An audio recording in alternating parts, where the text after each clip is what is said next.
ராவணா பார்வையாளர்கள், தமிழ் உறவுகள் மற்றும் ராவணா நல விரும்பிகளுக்கு வணக்கம். தொடர்ந்து உங்களுடைய பேராதரவுக்கு நன்றி. இன்னைக்கு நடந்திருக்கிற முக்கியமான 2-3 பரபரப்பு சம்பவம், வரலாற்று சிறப்புமிக்க சம்பவம் அப்படின்லாம் சொல்லலாம்.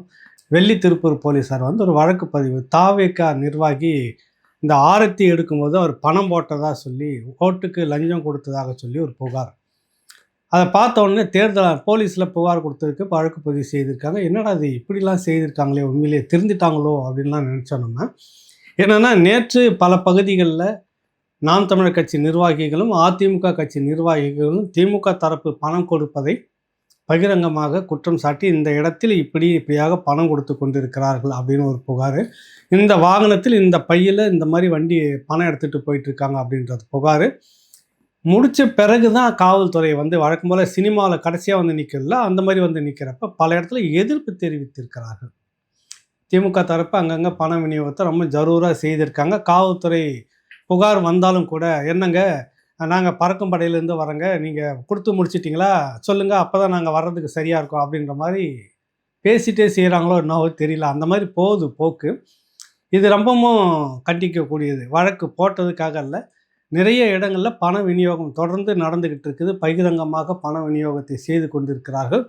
இந்த மோசடி சம்பந்தமான புகார் எதுவும் பதிவு பண்ணாமல் பேருக்கு ஆரத்தி எடுக்கும்போது பணம் போட்டார் அப்படின்னு தாவேகா வேட்பாளருக்கு எதிராக வழக்கு பதிவு செய்தது ஏற்புடையது அல்ல அப்படின்றது. ஏன்னா எல்லாருமே கொடுத்துக்கிட்டு இருக்காங்க, அது நடந்துக்கிட்டு இருக்கு. ஒட்டுமொத்தமாக யாரும் அப்படி போடக்கூடாது அப்படின்னு ஒரே அடியாக தேர்தல் ஆணையம் ரொம்ப கராராக சொல்லிடணும்.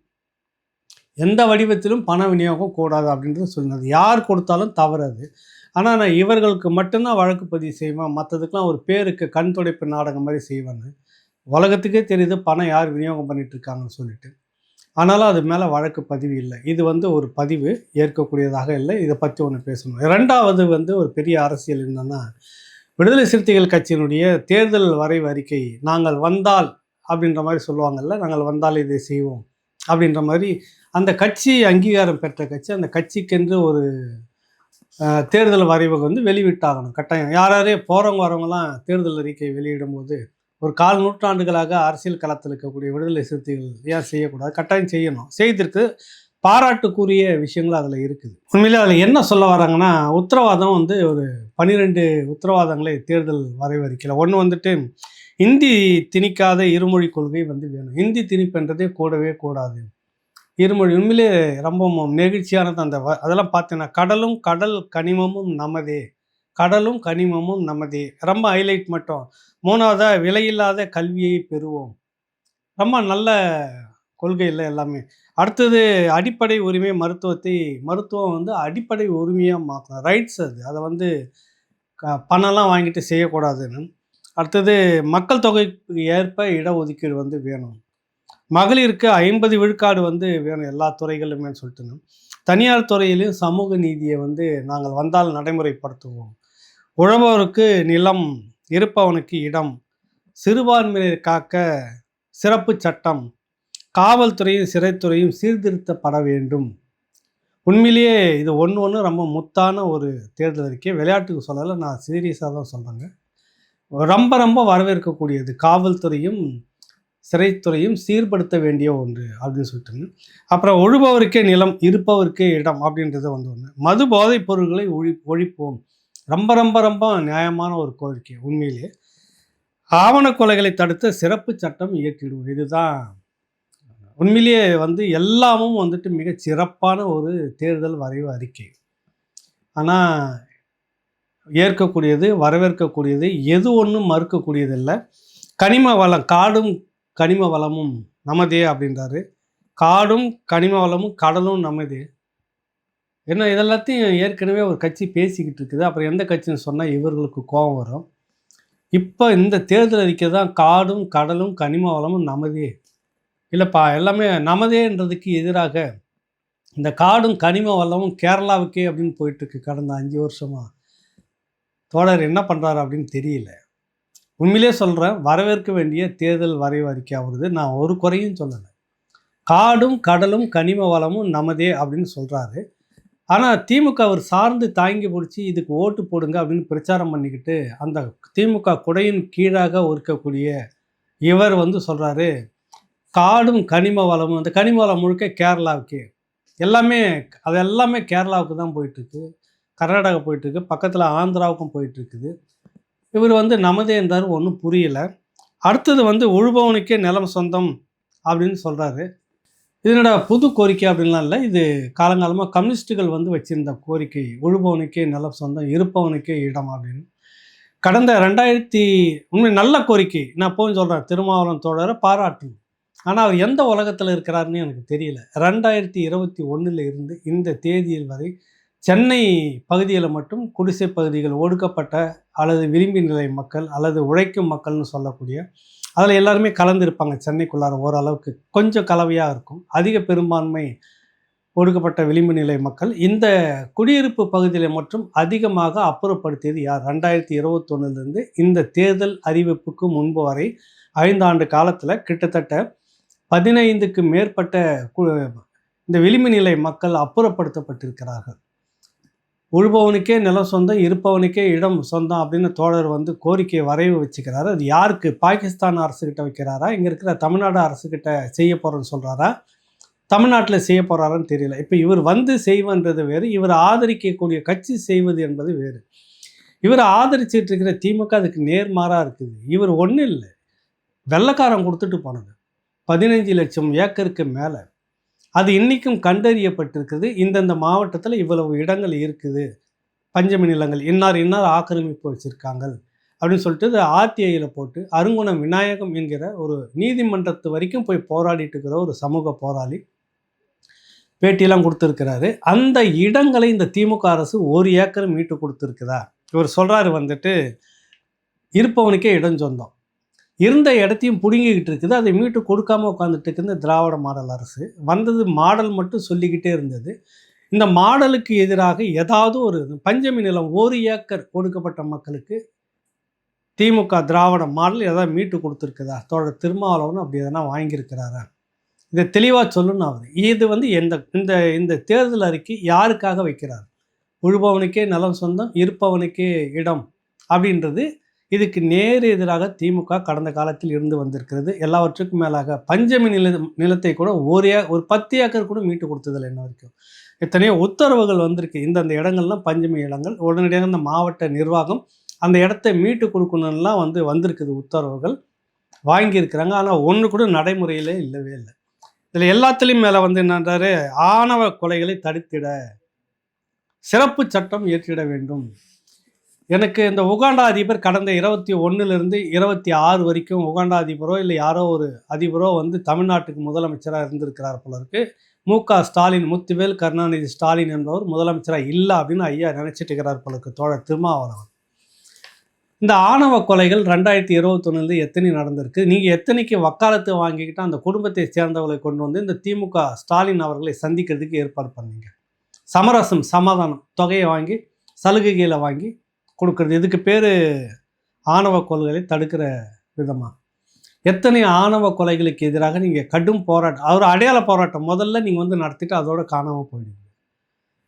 இதை ஏன் விடுதலை சிறுத்தைகளை நான் இவ்வளோ விமர்சிக்கிறேன்னா, விமர்சிக்கலை, நீங்கள் தேர்தல் வரைவு அறிக்கை ஒன்று முத்தான வரைவு அறிக்கை. அந்த வரைவு அறிக்கை முழுக்க முழுக்க முழுக்க இந்த மக்களுக்கு ஏற்கக்கூடியது, வரவேற்கக்கூடியது. இன்னும் சொல்லப்போனால் விளிம்பு நிலை ஒடுக்கப்பட்ட மக்களுக்கு கொண்டாடக்கூடியது. அந்த மக்களுக்கு மட்டுமல்ல, பிற்படுத்தப்பட்ட மக்களுக்கும் இதில் பல விஷயங்கள் நல்லதாக சொல்லியிருக்கீங்க. அடுத்து விலையில்லாத கல்வி, அடிப்படை மருத்துவ உரிமை, அது ஏற்கனவே கட்சி பேசிட்டு இருக்கிற இந்த தொண்டை வத்த 16 வருஷமும் பேசிட்டு இருக்கிறார். நாங்கள் வந்தால் கல்வி, மருத்துவம், குடிநீர் இதெல்லாம் அடிப்படை தேவைகள், இதுக்கு விலையே கிடையாது. அனைவருக்கும் கட்டணம் இல்லாமல் அந்த ரைட்ஸ்ன்னு சொல்லுவாங்களா, அந்த உரிமை, அதை சொல்கிறாரு தோழர். அதை நாங்கள் செய்வோன்னு ஏற்கனவே ஒருத்தர் பேசிக்கிட்டே இருக்கிறார் சீமான். அவங்க பார்த்தா நக்கல் அடிக்கிறது, இப்போ நீங்கள் பார்த்தா அங்கே தேர்தல் வரைவறிக்கல அதான் சொல்லிட்டு இருக்கிறீங்க. கல்வியை இப்போ திமுக நீங்கள் கூட்டணி வச்சிருக்கிற திமுகவில் எத்தனை ஜாம்பாவான்கள் இந்த கல்வி நிறுவனத்தை நடத்திட்டு இருக்காங்க? அங்கெல்லாம் கல்வி கட்டணம் இல்லாமல் இருக்கிறதா இல்லையா? வர்த்தகமாக பண்ணிட்டு இருக்கிற கல்வி நிறுவனங்கள் முழுக்க அவங்கக்கிட்ட இருக்குது. நீங்கள் எத்தனை இடங்களுக்காக இது வரைக்கும் போராட்டம் நடத்தியிருக்கீங்க? இந்த கேள்வி நிறைய வருது இந்த கேள்வி. அடுத்து தனியார் துறையிலும் சமூக நீதி அப்படின்றது தான் மிகப்பெரிய ஒரு காமெடி. சமூக நீதி என்னென்னா, அதிமுக ஆட்சி 2021க்கு முன்னாடி உயர்நீதிமன்றத்திலேருந்து கீழ்மை நீதிமன்றம் வரைக்கும் அட்டவணை பிரிவினருக்கு உரிய பங்கீடு, அது மட்டும் இல்லாமல் பெண்களுக்கும் உரிய பங்கீடு, பிற்படுத்தப்பட்ட சமூகத்துக்கும் உரிய பங்கீடு அப்படின்னு ஒரு வழக்கு போட்டார் நீதிமன்றத்தில். அப்போ ஸ்டாலின் வந்து அது எடப்பாடி அரசு வந்து பொதுவாக எல்லாருமே அந்த மாதிரி போட்டிருந்தாரு. அது தவறு. உச்சநீதிமன்ற தீர்ப்பின் அடிப்படையில் வந்துட்டு இடஒதுக்கீடை பின்பற்றி தான் நீங்கள் அதை வந்து நியமிக்கணும். அது இல்லாமல் எடப்பாடி அரசு செய்தார் அப்படின்னோடனே திமுக ஸ்டாலின் அவர்கள் விசில் அடிச்சுக்கிட்டே கூட வந்து திருமாவளவன் சூப்பர் சூப்பர் டூப்பர் நல்ல வழக்கு போட்டின்னு அப்படின்னு கொண்டாட்டம் கைத்தட்டின்னு கூடவே இருந்துச்சு. அப்படியே மாறுந்து 2021 திமுக சமூக நீதி நல்லா கடைபிடிச்சிடும். ஏன்னா அதிமுக செய்தது தவறுன்னு சொல்லிட்டு இருந்ததில் யோக்கியவார் இவர் ரொம்ப யோக்கியவானுங்க, அதனால் வந்தோடனே செய்திருவாங்கன்னு பார்த்தாக்கா இடஒதுக்கீடு இந்த விடயத்தில் கடைபிடிக்க முடியாதுன்னு அஃபிடேவிட்டு தாக்கல் பண்ணது திமுக. அவர் அப்படியே வாயை பொத்துக்கிட்டு கம்முன்னு இருக்கிறாரு, ஒரு விஷயத்தையும் செய்யலை. இது எந்த விதத்தில் ஒரு சமூக நீதி ஆகும்? இந்த லட்சணத்தில் இவர் வந்துட்டு சமூக நீதி வந்து நாங்கள் வந்தால் சமூக நீதியை கொண்டு வந்துடுவோம், யாருக்கிட்ட இருந்து சமூக நீதியை நீங்கள் மீட்க போகிறீங்க? இதுதான் கேள்வி. சமூக நீதிக்கு நேர் எதிராக இந்த திராவிட முன்னேற்ற கழக அரசு இருக்கிறதுன்னு பல முறை நான் வீடியோ நிறைய ஆதாரங்களை போட்டிருக்கேன். உங்களுக்கும் கோபம் வந்திருக்குது, கோபத்துக்காக நீங்கள் பேசியிருக்கீங்க, ஏசியிருக்கீங்க. திமுகவை விமர்சனம் பண்ணும்போதெல்லாம் நீங்கள் குறுக்கால வந்து விழுந்திருக்கீங்க. அந்த சமூக நீதி இப்போ எங்கே இருக்குது? 2021லேருந்து 26 வரைக்கும் சமூக நீதி இங்கெல்லாம் இந்த திமுக அரசு பின்பற்றி இருக்குன்னு ஏதாவது ஒரு பதிவை நீங்கள் எடுத்து போட்டு பேசுங்க. சமூக நீதி கண்காணிப்பகம் அப்படின்னு சொல்லிட்டு கண்காணிப்பு ஆணையம் முதல்வர் போட்டு மதிப்புக்குரிய சுபவீர பாண்டியன் அவர்களை போட்டிருந்தாங்க. அவரும் தமிழ்நாடு முழுக்க குறுக்கு நெடுக்கமாக போயிட்டு வந்துக்கிறாரு. இது வரைக்கும் எந்தெந்த துறையில் சமூக நீதி இல்லை, எந்தெந்த துறையில் சமூக நீதியை பின்பற்ற வேண்டும் அப்படின்ற பட்டியல் வெளிப்படையாக சொல்லவே இல்லை. கமுக்கமாக வச்சுக்கிட்டாரு, கவர்மெண்ட்டுக்கு கொடுத்துட்டாரா? அது என்ன யோக்கியமான செயல் சொல்லுங்க. நீ யோக்கியமான ஒரு மனிதர், இந்தந்த துறைகளில் இது இல்லைன்னு ஆய்வு செய்து வரைக்கும் உன் துறை சார்ந்து நீ ஒரு அறிக்கை தலைவர், நீங்கள் அறிக்கையை வெளிப்படையாக கொடுத்துட்டு போக வேண்டியதான அரசுக்கிட்ட கொடுத்துட்டு. மக்கள் வரிப்பணத்தில் போய் சில சுற்றினது தான் கடைசியாக மிச்சம். இதில் இப்போ தோழர் திருமாவளவன் வந்துட்டு தனியார் துறையிலும் சமூக நீதி, முதல்ல அரசு துறையில் சமூக நீதியை வந்து கொண்டுட்டு வாங்க, அப்புறமா தனியார் துறையிலும் கொண்டு போக முடியும் அப்படின்றதுன்னு தான் நம்ம திமுக அரசுக்கு வைக்கணும், வேண்டுகோளாக வைக்கணும், கோரிக்கையாக வைக்கணும். இதையெல்லாம் செய்து முடித்தால் நாங்கள் திமுகவை ஆதரிக்க தயார்னு சொல்லியிருந்தீங்கன்னா, நீங்கள் உங்களுடைய தேர்தல் வரைவறிக்கையில் ஒரு யோக்கியம் இருக்குது, ஒரு நியாயம் இருக்குது, ஒரு பெருமை இருக்குது, பாராட்டத்தக்க விடயம் இருக்கிறது. நீங்கள் என்னன்றீங்க, ஏற்கனவே 10 தொகுதி உங்களால் கேட்டு வாங்க முடியல, 10க்கு மேலே நீங்கள் வாங்கியிருக்கணும். கேட்டால் உங்களுடைய தொண்டர்கள் என்னன்ற இன்னும் நீங்கள் கடுமையாக உழைங்க, அப்போ தான் நம்ம உரிய தொகுதியை கேட்க முடியும். எவ்வளோ கேவலம் அது! இன்னும் எவ்வளவு தான் உழைக்கணும் இந்த ஒடுக்கப்பட்ட சமூகம், திமுக அந்த கும்பலுக்கு. எந்த துறையிலும் சமூக நீதி இல்லை, எந்த துறையிலும் உங்களுக்கு வேண்டப்பட்டதை கொடுக்கவே இல்லை, எந்த துறையிலும் விளிம்பு நிலை ஒடுக்கப்பட்ட மக்களுக்கு ஒரு உரிமை இல்லை. 10,000க்கு மேற்பட்ட அட்டவணை பட்டியலின மக்களுக்கான வேலைவாய்ப்பு இடங்களை காலியாக வச்சுட்டு இருக்குது. 7,844 கோடி மத்திய அரசு கொடுத்தது திருப்பி அனுப்பியிருக்குது. இப்போ வந்த பணத்திலேருந்து எடுத்து இலவசங்களை கொடுத்துட்ருக்கு. இதெல்லாம் கேட்க வேண்டிய நீங்கள் யாருக்காக இந்த கோரிக்கைலாம் வரைவறிக்கைலாம் வச்சுருக்கு எனக்கு தெரியல. அதை படித்த உடனே ரொம்ப பிரமாதமான இருக்குது. இதில் மது போதைப் பொருட்களை வேற ஒழிப்போம். எனக்கு புரியல, இவங்க எந்த நாட்டில் இருந்துக்கிட்டு இந்த தேர்தல் வரைவறிக்கை கொடுக்குறாருன்னு தெரியல. தமிழ்நாட்டுக்குள்ளே மு.க. ஸ்டாலின் முதலமைச்சராக இருக்கிறாரு தான் நினச்சிக்கிட்டு இருக்கிறாரா, இல்லை வேறு ஏதோ கண்டத்தில் வேறு ஏதோ ஒரு அதிபர்கிட்ட இந்த கோரிக்கையெல்லாம் வச்சுட்டு இதெல்லாம் நாங்கள் வந்தால் நிறைவேற்றும்னு சொல்கிறோம். நீங்கள் தான் ஐயா கடந்த 10 ஆண்டுகளுக்கு மேலாக திமுக எதிர்க்கட்சியாக இருந்தபோது அங்கே முட்டு கொடுத்துட்டு உட்காந்துட்டு இருக்கிறீங்க. இப்போ ஆளுங்கட்சியாக இருந்தபோது முட்டு கொடுத்துட்டு எல்லாம் முடிச்சிட்டிங்க. இந்த இனம் வந்து ஒரு மோசமான நிலைக்கு போயிடுச்சு. இதற்கு மேலே இன்னும் கடுமையாக உழையுங்கள், அப்போ தான் அடுத்த முறையும் நம்ம வந்துட்டு நிறைய தொகுதியை கேட்டு வாங்க முடியும்னா எப்படி? இது புரியலை. இதில் வந்து இத்தனை தொகுதிகளும் ரொம்ப சிறப்பாக இருக்குது.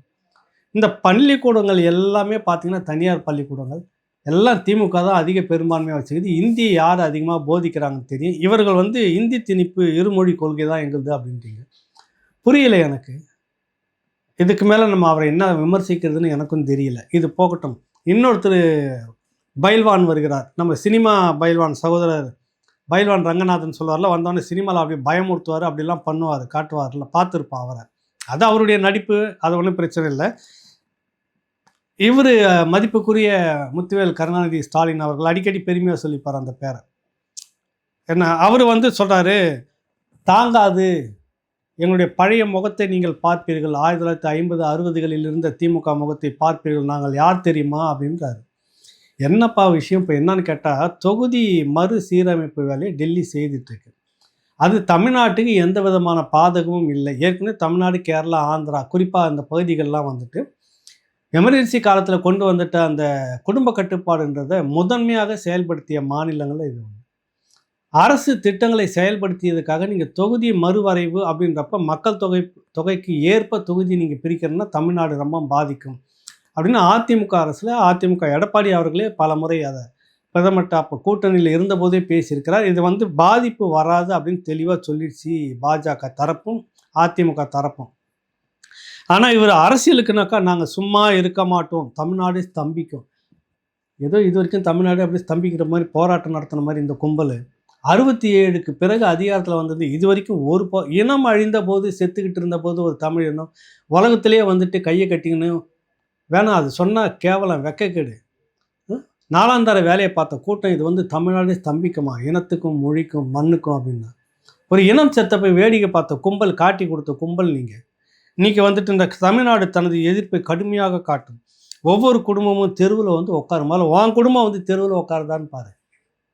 தமிழ்நாட்டில் இருக்கிற குடும்பம் தெருவுக்கு ஏற்கனவே வந்துருச்சு, நடுத்தூரில் தான் நிற்கிறோம். உன் குடும்பம் முதல்ல தெருவுக்கு வரட்டும். எப்போ வரப்போகுது உன் குடும்பம் தெரியல. எதை எடுத்தாலும் இறக்குறவன் வெளியில் இருக்க தான் இறக்குறோம். உன் குடும்பத்தில் இருக்கிற யாரும் இல்லை, நல்லா தானே இருக்கீங்க, கொழுக்கட்டை மாதிரி நல்லா தானே உட்காந்துக்கிறோம். உன் குடும்பத்தில் இருந்து வெளியில் வா முதல்ல ரோட்டுக்கு. முதலமைச்சராக இருக்க என்னுடைய தலைமையில் மிகப்பெரிய போராட்டம். நீங்கள் அப்படியே இத்தனை வருஷத்தில் இந்த 2021லேருந்து 26 வரைக்கும் ஒன்றிய அரசுக்கு எதிராக அப்படியே கீழ்ச்சி தொங்க விட்டிங்கள, உங்கள் தலைமையில் மிக பெரும் போராட்டம்லாம் நடத்தி இதுவரை பார்க்காத தமிழ்நாட்டை நீங்கள் பார்க்க வேண்டியிருக்கும். எப்பா சாமி நீங்களா? ஒரு முறையும் டெல்லியில் போய் கதவை சாத்திட்டு காலை பிடிச்சி கும்பிட்டுட்டு வர கும்பலாக இருந்துட்டு இருக்கிறீங்க நீங்கள். 1960, 50களுடைய பழைய திமுகனா அன்றைக்கி வெறுங்கையோடு இருந்தது உங்கள் திமுக.